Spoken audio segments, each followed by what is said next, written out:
ओम शांति।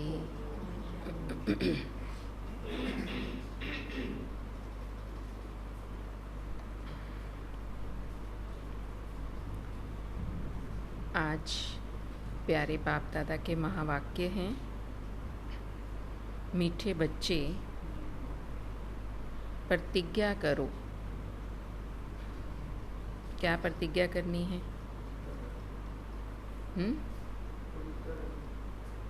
पवित्र रहने की। और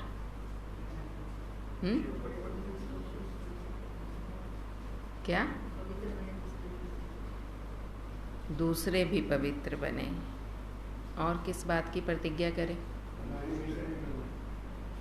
पढ़ाई मिस नहीं करनी और संतुष्ट रहें, विश्व का परिवर्तन करें। प्रतिज्ञा करो, जब तक सतयुगी स्वराज्य स्थापन नहीं हुआ तब तक हम सुख की नींद नहीं सोएंगे। क्या प्रतिज्ञा करनी है?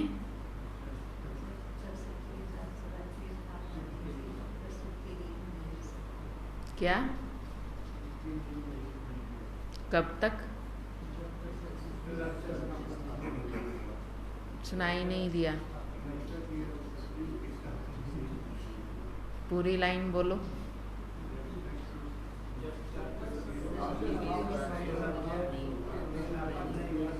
जब तक सतयुगी स्वराज्य की स्थापना नहीं होगी तब तक सुख की नींद नहीं सोएंगे। पवित्र बनकर सबको पवित्र बनाएंगे। आज बाबा प्रश्न पूछ रहे हैं, ड्रामा में कौन सी मौत होना भी जैसे संगम युग की रस्म है? ड्रामा में कौन सी मौत होना भी संगम युग की रस्म है? कौन सी मौत?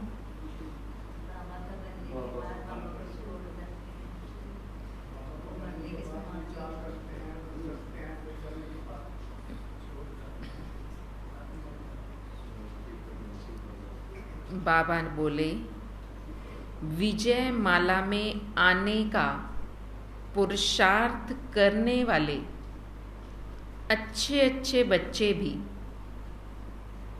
आश्चर्यवत सुनंती कथंती फिर भागंती हो जाते हैं, अर्थात मर जाते हैं।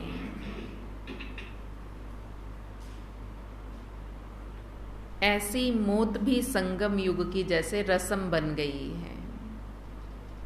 बहुत हैं जो आते हैं, सुनते हैं, सुनाते हैं और फिर छोड़ जाते हैं। कहाँ गए राजेश भाई जी? बड़े दिनों में दिखे ही नहीं है। एक ही आएगा। मैं रोज सोचती हूँ पर आप पहले चले जाते हो, इसलिए पूछना रह ही जाता है। हैं? अच्छा,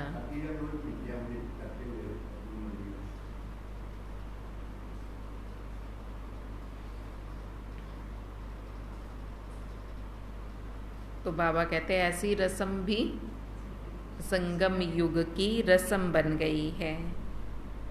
श्रीमत पर ना चलने से माया हरा देती है। फिर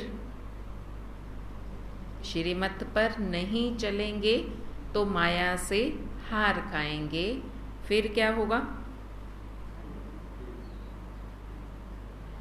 फिर बाप का बनकर हाथ छोड़ देंगे और गोया मर गए। श्रीमत पर नहीं चले, माया ने हरा दिया, फिर बाप का हाथ ही छोड़ देते हैं। हाथ छोड़ा माना मर गया। अपनी तकदीर पर लकीर लग जाती है। आज का गीत है, दर पर आए हैं कसम लेकर। ओम शांति। मीठे मीठे जीते जी मरने वाले बच्चों ने ये गीत सुना। जो जीते जी कुर्बान गए हैं, सब तो कुर्बान नहीं गए, नंबरवार पुरुषार्थ अनुसार जीते जी मरते हैं। जब कोई गोद में लेते हैं या एडॉप्ट करते हैं तो एक परिवार को छोड़कर दूसरे परिवार का बनते हैं। बच्चे जानते हैं हम आसुरी परिवार से मरकर अभी ईश्वरीय परिवार के बने हैं। ईश्वर ने आकर हमें गोद में लिया है। अज्ञान काल में कोई ईश्वर की गोद नहीं लेते, धर्म के गुरु की गोद ले लेते हैं। जैसे वल्लभाचारी श्री कृष्ण के मंदिर में बच्चे को श्री कृष्ण की गोद में देते हैं, परंतु वह तो है जड़ चित्र, इसलिए फिर ब्राह्मण पुजारी गोद में ले लेते हैं वैष्णव बनाने के लिए। ऐसे गोद में तो बहुत लेते हैं। बच्चे जानते हैं बरोबर उनकी गोद लेते हैं जो होकर गए हैं। कोई क्राइस्ट की गोद लेते हैं, कोई इब्राहिम की गोद लेते हैं। कब तो होकर गए हैं ना, वह फिर कब आएंगे ये सिर्फ तुम बच्चे जानते हो। जो होकर जा चुके हैं वो फिर कब आएंगे, बाबा कहते ये सिर्फ तुम बच्चे जानते हो। अभी तुम जीते जी मरे हो, तुमको एक बाप की याद में रहना है। लौकिक बाप के बच्चे गोद में आते हैं, बाप मर जाता है, बाकी बच्चे रह जाते हैं। यहाँ तुम ऐसे बाप की गोद में आए हो जो बाप तुम्हें इस मृत्यु लोक से अमर लोक में अथवा दुर्गति से सदगति में ले जाने वाला है। मनुष्य मात्र का सदगति दाता एक ही है। ऐसे नहीं कि सदगति सिर्फ तुमको मिलती है। सदगति तो सबको जरूर मिलती है, परंतु ड्रामा अनुसार किसको सतो प्रधान, किसको सतो तो किसको रजो और किसको तमो सदगति मिलती है। भल तमो में आते हैं तो भी पहले आने से दुख नहीं भोगते।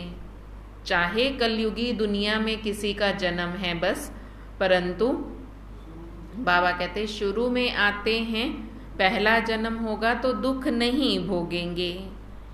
पहले सुख जरूर भोगना है, अंत में सभी दुख भोगते हैं। बाबा कहते सदगति दाता पतित पावन मैं ही हूँ। पहले पहले जो आत्माएं आती हैं वह सुख भोगती हैं, फिर दुख में आती हैं। तुम भी नंबरवार पुरुषार्थ अनुसार पहले सतो प्रधान, फिर सतो रजो तमो में आते हो। तुम भी नंबरवार सदगति को पाते हो। मुख्य 8 दाने गिने जाते हैं। अब तुम सब द्रौपदियां हो, बाप के बने हो, तो बाप को कभी भी छोड़ना नहीं। परंतु श्रीमत पर याद नहीं करते तो फिर माया हाथ छुड़ा देती है। गोद तो ली, शुरू में चलते आए। अच्छे अच्छे बड़े मीठे बच्चे जिनको विजय माला में 3-4 नंबर में रखते थे, वह भी आश्चर्यवत सुनंती कथंती भगंती हो गए। यह भी इस संगम युग की रस्म रिवाज है। आश्चर्यवत भगंती हो जाते हैं, मरंती हो जाते हैं। ये होता रहेगा।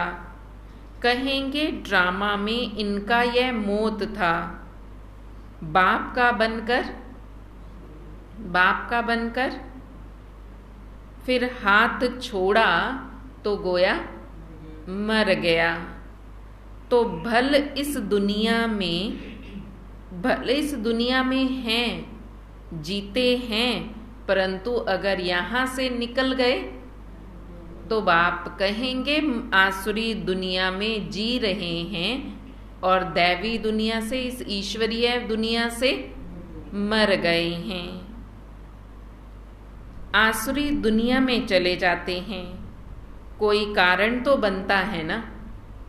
भल कहेंगे ड्रामा, परंतु बाप का हाथ तो छोड़ा ना। बाबा कहते छोड़कर चले गए, इसलिए ड्रामा के सिवाय और कुछ बोल नहीं सकते, कह नहीं सकते। भल ड्रामा कहेंगे, परंतु बाप का हाथ छोड़ा तब तो मरे ना। श्रीमत पर ना चलने से क्या हुआ? माया ने हार खिला दी, तकदीर पर लकीर लगा दी। ईश्वर का बनने से फिर होती है माया से लड़ाई शुरू। पहले माया के साथ लड़ाई नहीं थी, जब तक दुनिया में थे सुख से जी रहे थे। सुख में थे या अब सुख में हैं? अब सुख में हैं। जब से बाबा के बने तब से लड़ाई शुरू हो गई, तो फिर काहे का सुख?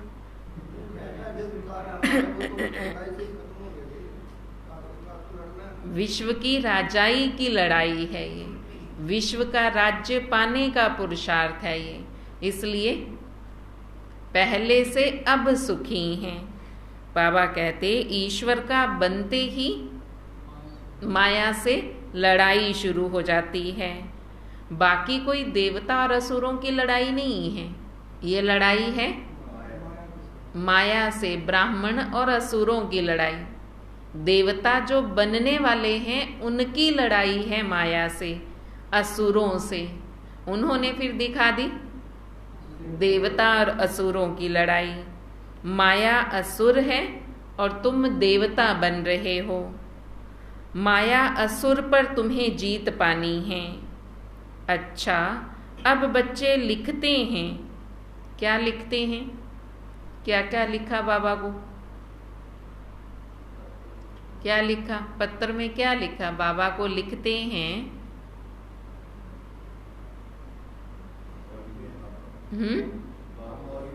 मौज में हैं, शुक्रिया अदा करते हैं।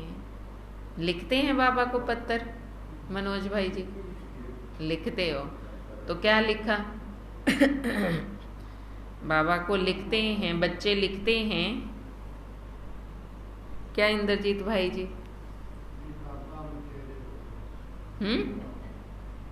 सुनाई नहीं दिया। वो तो बाबा को पता है, और भी बाबा ने कहा बच्चे लिखते हैं।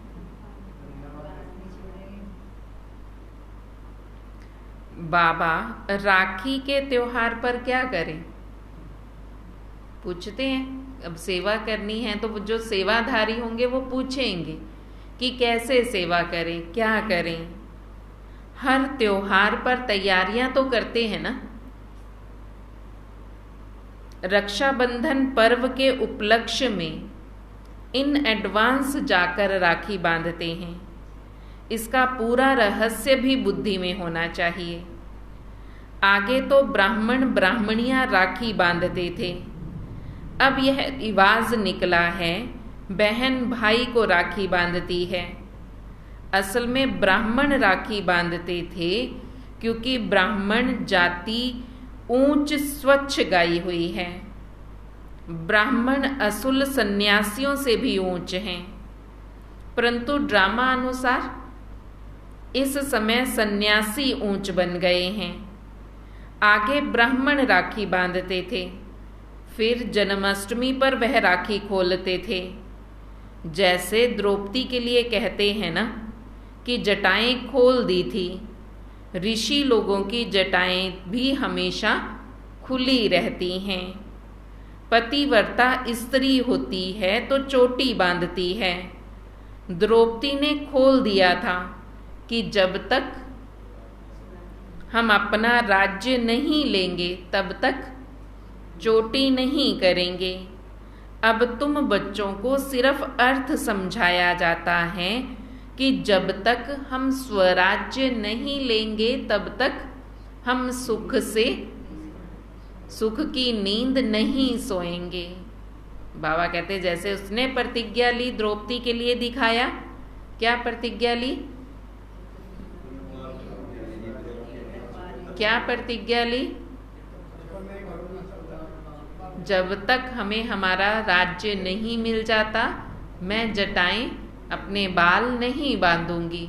तो बाबा कहते ऐसे तुम भी प्रतिज्ञा कर लो, जब तक हमें स्वराज्य नहीं मिलेगा हम सुख की नींद नहीं सोएंगे। गाते हैं ना, आराम हराम है। यहाँ तो मुरली में ही सो जाते हैं, सुख की नींद यहाँ बहुत अच्छी आती है ना? आती है ना? तो अभी तो बाबा की मुरली सुननी है, अभी सोना थोड़ी है। बाबा कहते सुख की नींद नहीं सोना है। अंदर में ये जोश रहना चाहिए कि जब तक स्वराज्य नहीं लिया तब तक सुख कहाँ? सुख तो भविष्य में पाना है, इसके लिए पुरुषार्थ अब करना है। अब तुम जानते हो रक्षाबंधन अर्थात पवित्र रहने के लिए हम प्रतिज्ञा करते हैं। राखी अर्थात प्रतिज्ञा की बात है। अब ये त्योहार कब से शुरू हुए, क्यों शुरू हुए, कौन निकला जिसने राखी बंधन की राय निकाली? कोई एक राय निकालता है तो फिर सब उस पर चलने लग पड़ते हैं, उसका नाम बाला हो जाता है। वास्तव में ये राखी पवित्रता की निशानी है। बहन तो हुई कुमारी, कुमारियां बांधती हैं। तुम गृहस्थी को भी जाकर बांधते हो। कुमार तो हैं ही कुमार। बहन भाई को राखी बांधती है। कुमार हो व शादी किया हुआ हो। शादी किया हुआ फिर पवित्र रहे ये तो बड़ा मुश्किल है। भगवान कहते हैं ये अंतिम जन्म पवित्र बनो तो भी बनते नहीं। बहन द्वारा कुमार भाई को राखी बांधनी चाहिए कि प्रतिज्ञा करो कि हम कभी विष नहीं पिएंगे। जो है ही विकारी वह तो कभी विकार को छोड़ेंगे नहीं, भगवान का फरमान भी नहीं मानते। तो यह कुमार कुमारियों की रस्म चली आती है। अब तुम समझते हो ये त्योहार भी संगम युग का है। सतयुग में तो है ही सब पवित्र, वहाँ राखी बांधने की दरकार ही नहीं। ऐसे नहीं, ये सतयुग से लेकर रिवाज चला आया है। उत्सव बहुत करके संगम युग के हैं। लक्ष्मी नारायण का उत्सव भी अभी मनाते हैं, परंतु उनका महत्व नहीं जानते। श्री कृष्ण की भी जयंती मनाते हैं, परंतु पहले तो श्री कृष्ण को ऐसा किसने बनाया यह बताओ। बेचारों को मालूम ही नहीं, यह भी क्लियर करके लिखना है। उत्सव सब हैं इस समय के, सतयुग में ऐसी बातें होती नहीं। यह तो द्वापर में कुछ समय बाद फिर शुरू होते हैं। दीपमाला का उत्सव भी सतयुग में नहीं मनाया जाता, जैसे यहाँ मनाते हैं। यहाँ मनाने का अर्थ दूसरा है। उत्सव का महत्व कब का है ये समझने की बातें हैं। बच्चों को समझाया जाता है ये सब उत्सव इस समय के हैं जबकि शिव जयंती होती है। शिव जयंती के बाद फिर होती है, शिव जयंती के बाद फिर होती है राखी। बा पाकर पवित्रता की ही तो प्रतिज्ञा दिलाते हैं ना, पवित्र बनने की प्रतिज्ञा करनी है। अब बाप कहते प्रतिज्ञा करो, पहले प्रतिज्ञा कराई जब तक हमारा सतयुगी स्वराज्य स्थापन नहीं होगा तब तक सुख की नींद नहीं सोएंगे। अब बाबा प्रतिज्ञा करा रहे हैं, प्रतिज्ञा करो ये अंतिम जन्म हम पवित्र जरूर बनेंगे, भारत को और विश्व को पवित्र जरूर बनाएंगे। कौन सी प्रतिज्ञा करा रहे हैं? इस अंतिम जन्म में खुद भी पवित्र बनेंगे और भारत को और विश्व को भी पवित्र बनाएंगे। तुम बच्चों के लिए इस रक्षा बंधन का बहुत महत्व है। प्रतिज्ञा की जाती है हम कभी पतित नहीं बनेंगे। अब तुम पावन बनते हो तो सिर्फ तुम पावन कुमारियों को ही हक है राखी बांधने का। भाइयों को सदैव पवित्र रहने के लिए राखी बांधनी है और इन गृहस्थियों से प्रतिज्ञा करानी है पवित्र रहने की। कहते हैं ना पतित पावनाओ, तो जो गायन है वो ही प्रतिज्ञा कराते हैं पतित से पावन बनो। बाप आकर के प्रतिज्ञा कराते हैं। शिव जयंती के बाद है रक्षाबंधन। होली भी ज्ञान की मनानी है। होली अर्थात पवित्र बनो। धुरिया और होली दोनों इस समय के हैं। धुरिया माना ज्ञान को धारण करो, होली माना पवित्र बनो।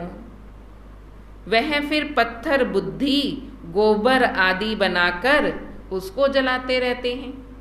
पहले दिन होली जलाते हैं जिसको धुरिया कहते हैं। तो बाबा कहते धुरिया माना क्या कहा? इंद्रजीत भाई जी क्या कहा? आगे आके बैठो। जब पीछे जाके इसलिए बैठे हो ताकि हम आजादी से सो सके। तो फिर इधर कुर्सी लेके बैठो, इतनी पीछे नहीं बैठना।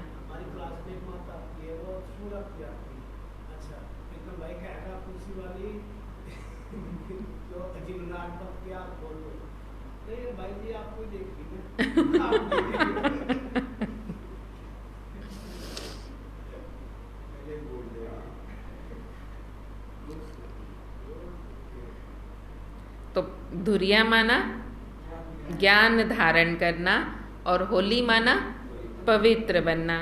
तो बाबा कहते फिर वो अज्ञानी मनुष्य, पत्थर बुद्धि मनुष्य गोबर आदि बनाकर उसको जलाते रहते हैं। देखो क्या क्या करते हैं। तो पतित पावन बाप ही आकर बच्चों को समझाते हैं। जो जीते जी मरते हैं उनमें भी मातेले और सोतेले होते हैं। मातेले का हिसाब किताब जरूर बाप के पास होगा। बाप जरूर बच्चों की सब कारोबार, मलकियत आदि को जानते होंगे। मातेले वह हैं जिनका बाप से पूरा लव रहता है। मातेले भी नंबरवार होते हैं, सोतेले भी नंबरवार हैं। कोई कपूत हैं, कोई सपूत तो होते ही हैं। शिव जयंती भी संगम युग पर होती है। संगम को ही टाइम देना चाहिए। जैसे लीप मास कहते हैं तो फिर लीप सेंचुरी 100 वर्ष की है। ये बहुत ऊंची लीप सदी है। 20वीं सदी कहते हैं ना। इनमें भी ये सदी जिसमें बाप आते हैं इसको संगम सेंचुरी कहेंगे। उथल फुथल होने में टाइम लगता है। दीप माला भी यहाँ की है। तुम बच्चे जानते हो शिव जयंती के बाद फिर है पवित्रता की बात। शुरू से लेकर पवित्रता पर झगड़ा चलता आया है। पवित्रता के साथ ज्ञान और योग की होली और धुरिया मनानी चाहिए। बाप की याद भी अच्छी रीति आनी चाहिए। ज्ञान का धुरिया भी चलता रहता है। ज्ञान बरसात भी तुम पर ही होती रहेगी। पवित्रता पर ही झगड़ा चलता है। सब कहते हैं ये कौन आया जो कहते हैं घर गृहस्थ में रहते पवित्र होकर दिखाओ। सन्यासी तो खुद घर बार छोड़ जाते हैं। गोपी चंद राजा भी की भी कहानी है। उनसे पूछा गया, तुमने राज्य भाग्य क्यों छोड़ा? बोला, प्रभु मिलन के लिए छोड़ा। इस पर गीत भी अच्छे अच्छे गाते हैं। यहाँ तो गृहस्थ व्यवहार में रहकर पवित्र रहना है। पवित्रता पर ही सारी खिटपिट होती है। अब रक्षाबंधन है पवित्र बनने और बनाने का यादगार पर्व। यहाँ देखो, छोटे छोटे बच्चों को भी साक्षात्कार होते हैं। अब छोटे बच्चों ने क्या भक्ति की, बाबा ने झट सबको साक्षात्कार करा दिया। तो समझने लगे ये बाबा तो जादूगर हैं। इसको कहा जाता है शिव बाबा के चरित्र, क्योंकि करने वाला तो शिव बाबा है ना। तो बाबा को शुरू में सबको अपना बच्चा बनाना था, तो सबको साक्षात्कार कराए, चाहे वो छोटे बच्चे थे। दादियाँ छोटी छोटी ही तो थी, 12-13 साल की। 11 गुलजार दादी 11 साल के थे। तो जब आए तो उनको साक्षात्कार कराए, तब वो बाबा के पक्के बच्चे बने। तो बाबा कहते फिर दुनिया वालों ने कहना शुरू कर दिया कि ये जादूगर है। बैठे बैठे ही गुम हो जाते थे। यह भी ड्रामा कहेंगे। 1-2 को देखा और फिर ध्यान में चले गए। ये सब चरित्र परमपिता परमात्मा के हैं, श्री कृष्ण के नहीं। श्री कृष्ण का नाम ले सारी बदनामी की है। भागवत में क्या क्या लिख दिया है। श्री कृष्ण सतयुग का प्रिंस, और उसके लिए देखो क्या क्या लिख दिया। श्री कृष्ण के लिए भागवत में कितनी सारी बातें लिख दी हैं। है वो सतयुग का प्रिंस। कहेंगे कपड़े चुराए, यह किया, माखन चुराता था। ऐसे चरित्र तो नहीं गाए जाते ना। ये तो बदनामी हुई। ये कृष्ण के चरित्र गाना नहीं है। बाबा कहते ये तो उसकी बदनामी करना है। दुनिया वाले समझते हैं कि बरोबर श्री कृष्ण ने ये सब किया होगा। फिर कहते हैं श्री कृष्ण के शरीर में आत्मा आई होगी जिसने ज्ञान सुनाया होगा, परंतु ऐसे तो नहीं हो सकता। वह तो प्रिंस नामी ग्रामी था। फिर रथ दिखाते हैं, रथ में श्री कृष्ण दिखाते हैं। घोड़े गाड़ी पर बैठ पाठशाला चलाई जाती है क्या? युद्ध के मैदान में कोई ज्ञान सुनाया जा सकता है क्या? वास्तव में अब तुम जानते हो, अब हम सब युद्ध के मैदान में हैं। माया पर जीत पाने के लिए हम युद्ध लड़ रहे हैं, और परम पिता परमात्मा इस ब्रह्मा के रथ में बैठकर हमें सच्चा सच्चा गीता ज्ञान सुना रहे हैं। अब तुम सब बातें अर्थ सहित जानते हो। दुनिया वालों ने अर्थ नहीं जाना कि भगवान आते हैं, आकर रथ पर बैठ युद्ध के मैदान में ज्ञान सुनाते हैं। बाबा कहते उन्होंने फिर सच का युद्ध दिखाया। कहानी बनानी थी, फिल्म बनाई, उस पर सबको वही दिखाया, तो सब वही समझने लग गए कि युद्ध का मैदान था, उसमें श्री कृष्ण रथ पर बैठकर ज्ञान सुना रहे हैं। गीता का भगवान वास्तव में शिव बाबा है, ना कि श्री कृष्ण। सारी गड़बड़ ही यहाँ पर की है। गड़बड़ ही सबसे बड़ी बाबा कहते जो कि वो इसी बात में की जो श्री कृष्ण का नाम डाल दिया।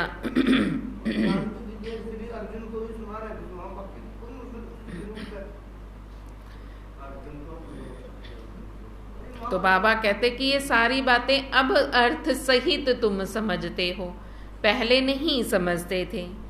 यह तो माया पर जीत पाने की युद्ध है। तो तुम बच्चों को, सभी को रक्षाबंधन पर समझाना है।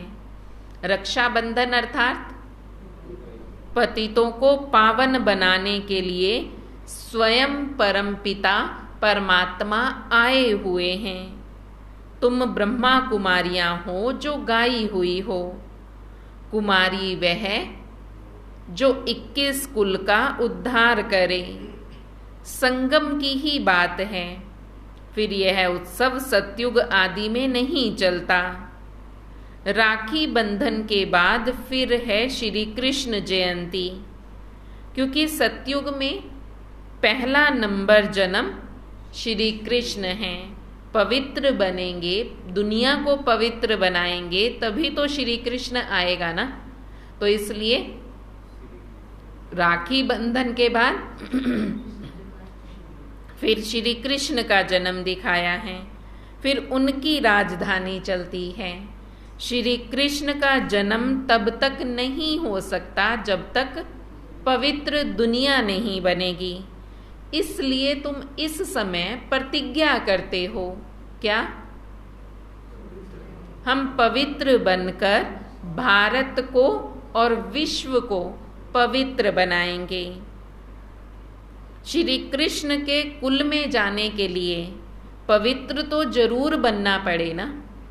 बगैर पवित्रता के तो जा ना सके। यह राजयोग है। तुम नर से नारायण बनते हो।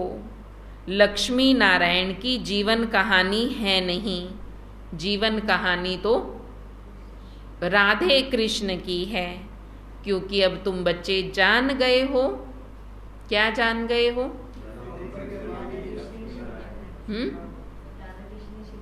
क्या जान गए हो? राधे कृष्ण सो लक्ष्मी नारायण दोनों एक ही हैं। जन्मदिन एक का मनाएंगे, दोनों का नहीं।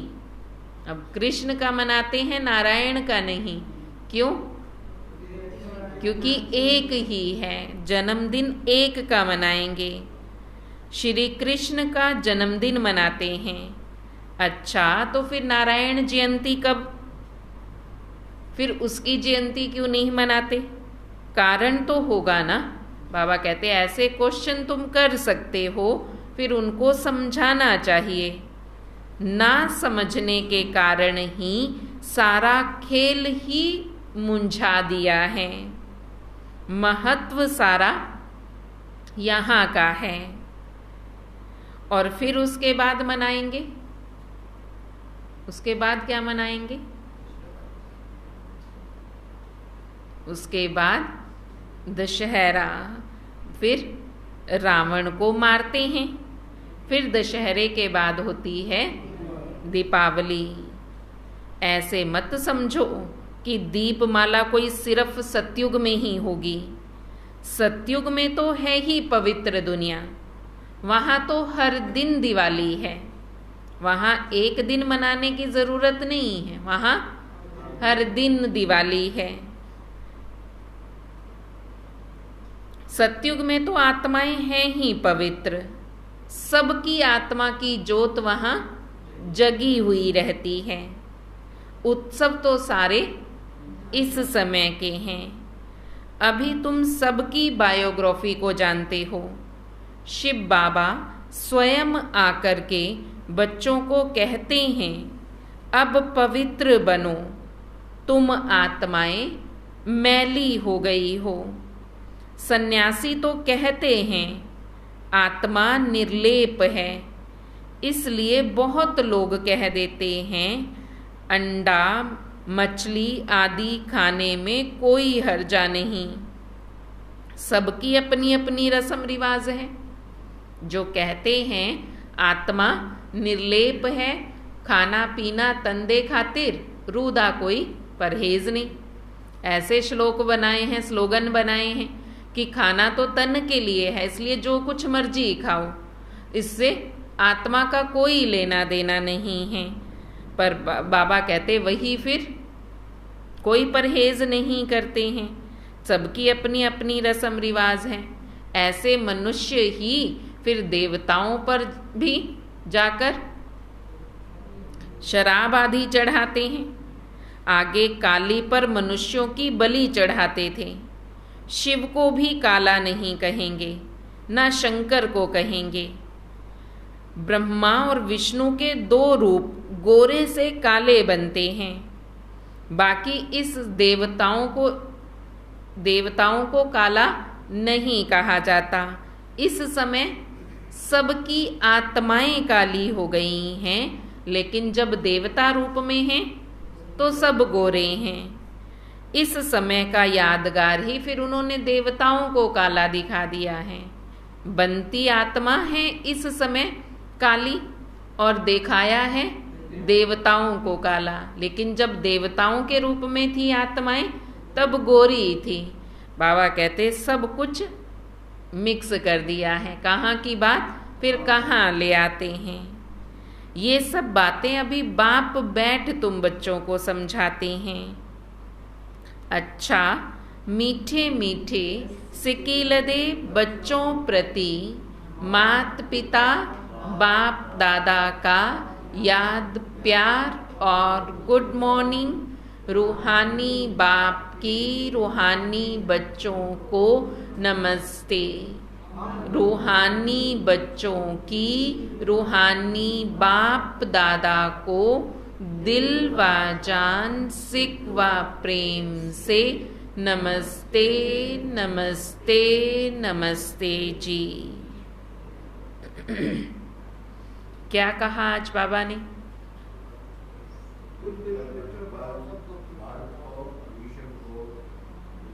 पवित्र बनाना है,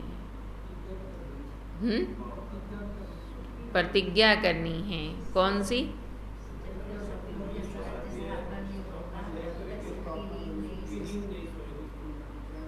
क्या प्रतिज्ञा की इंद्रजीत भाई जी?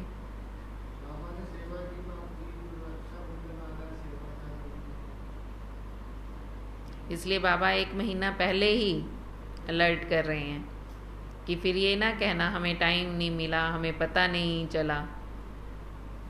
पहले ही बाबा 1 महीने पहले ही अलर्ट कर रहे हैं कि रक्षाबंधन आ रहा है, उस पर अभी खूब सेवा करो। कई दिन से बाबा सेवा के लिए कह रहे हैं।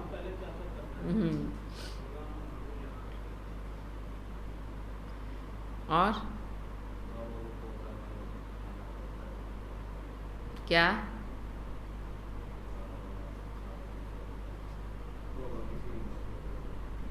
श्रीमत पर चलेंगे, साथ नहीं छोड़ेंगे। और बाबा का हाथ छोड़ना माना मर जाना। कई बच्चे हाथ छोड़ देते हैं, भगंती हो जाते हैं, अर्थात मरंती हो गए। बाबा कहते चाहे वो जी रहे हैं लेकिन आसुरी दुनिया में जी रहे हैं, इस ईश्वरीय परिवार से मर जाते हैं। धारणा के लिए मुख्य सार है, बाप से पूरा पूरा लव रख, मातेले बनना है। बाप के साथ पूरा पूरा लव रख, मातेले बनना है। अपना पूरा समाचार बाप को देना है।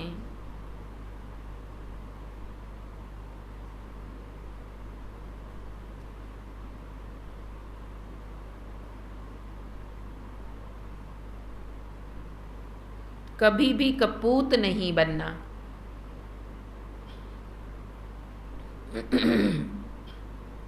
रक्षाबंधन का यथार्थ रहस्य बुद्धि में रख पवित्र जरूर बनना है।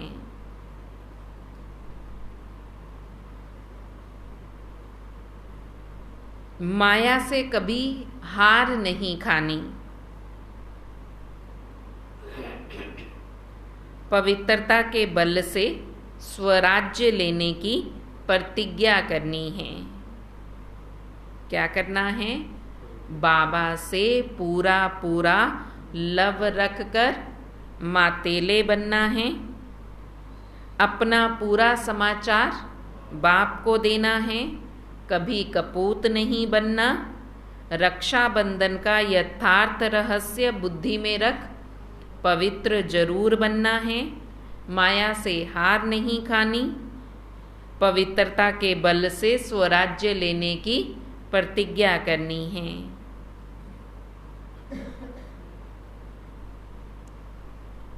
आज का वरदान है, सतगुरु बाबा आज वरदान दे रहे हैं, सदा मिलन के झूले में झूलने वाले तत्त्वम के वरदानी बाप समान भव। आज का वरदान, सदा मिलन के झूले में झूलने वाले तत्त्वम के वरदानी बाप समान भव। जैसे बाबा को मिला, बाबा कहते तुम भी वैसा ही लो। तो तत्त्वम माना जैसा बाप वैसा हम बच्चों को बनना है। बाबा वरदान दे रहे हैं, पहले भी लिया था अब भी लो। सदा मिलन के झूले में झूलने वाले तत्त्वम के वरदानी बाप समान भव। जैसे बाप दादा आप मालिकों की आज्ञा को मानकर मिलन मनाने के लिए आते हैं, जी हाजिर का पाठ पढ़कर हाजिर हो जाते हैं, ऐसे ही तत्त्वम अमृत वेले से लेकर दिन की समाप्ति तक धर्म और कर्म में बाप समान बनो तो सदा मिलन के झूले में झूलते रहेंगे। इस मिलन के झूले में रहने से प्रकृति और माया दोनों ही आपके झूले को झुलाने वाली दासी बन जाएंगी। जब आप इस मिलन के झूले में झूलेंगे तो प्रकृति और माया दोनों आपके झूले को झुलाने वाले दासी बन जाएंगे। सर्व खजाने आपके इस श्रेष्ठ झूले का श्रृंगार बन जाएंगे। सभी खजाने आपके इस श्रेष्ठ झूले का श्रृंगार बन जाएंगे। आज का स्लोगन है, सदा ब्रह्मा बाप की भुजाओं में समाये रहो तो सेफ्टी का अनुभव करेंगे। सदा ब्रह्मा बाप की भुजाओं में समाये रहो तो सेफ्टी का अनुभव करेंगे। सेफ्टी का अनुभव करना है तो ब्रह्मा बाबा की भुजाओं में समाये रहना है। ब्रह्मा बाप की भुजाओं में समाना माना गोद में बच्चा है तो सेफ अनुभव करेगा, उंगली भी पकड़ रखी है तो भी सेफ रहेगा। ऐसे हम भी ब्रह्मा बाप की भुजाओं में समाये रहें, बाबा की उंगली पकड़ कर रखेंगे तो सेफ रहेंगे। उंगली छोड़ी, बाबा ने कहा हाथ छोड़ा तो माया की दुनिया में चले जाएंगे। माया खींचने के लिए तैयार बैठी हुई है, लेकिन जब तक हमने अपनी उंगली बाबा को पकड़ा रखी है तब तक वो नहीं खींच सकती। इसलिए बाबा का हाथ पक्का पकड़ कर रखना है, छोड़ना नहीं है। ओम शांति।